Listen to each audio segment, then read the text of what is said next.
Okay, guys, it is Merry Thanksgiving weekend, and I just did a review for Time for Him to Come Home for Christmas that premiered last night, 10 p.m. Eastern on Miracles of Christmas. By the way, if you're wondering, like I mentioned, there is a time for him to come home, for us to come home, for you to come home, for them to come home. I think this franchise that's based on maybe books that Blake Shelton's mom wrote, and he executive produces these movies.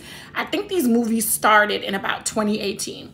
As far as I know, they're separate stories and they're not really interconnected.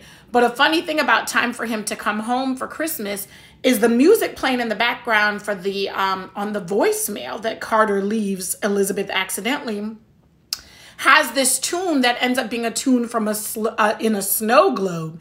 Turns out the tune is from the song Time for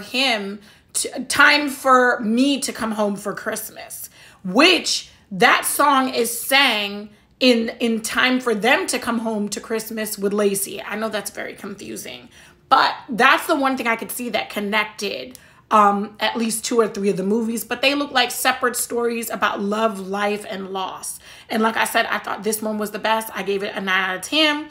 Turns out Elizabeth was really confessing her feelings about Josh. So these two find love at the end. Madeline and Carter are also reunited.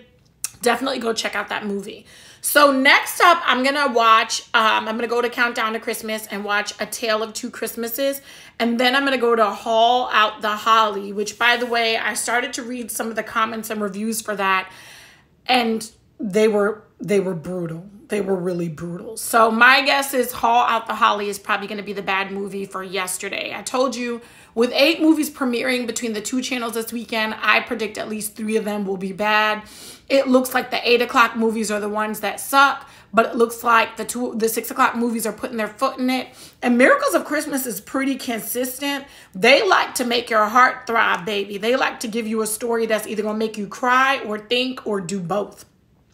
So if you guys haven't caught on, I'm KJM, and I am reviewing all the brand new Christmas movies, or at least attempting to, for Countdown to Christmas and Miracles of Christmas in the 2022 Christmas season, which is the biggest diversity and inclusion Christmas season that Hallmark has seen to date, okay? So I just want you guys to know that. I just want you guys to know what I'm doing. If you like what I'm doing, follow, subscribe, hit like, comment, let me know how you feel. It's not easy keeping up with these movies. And like I told you guys, Megan has a lot of family stuff to do this weekend. So I'm on my own with the reviews and the comments. So you guys let me know how you feel.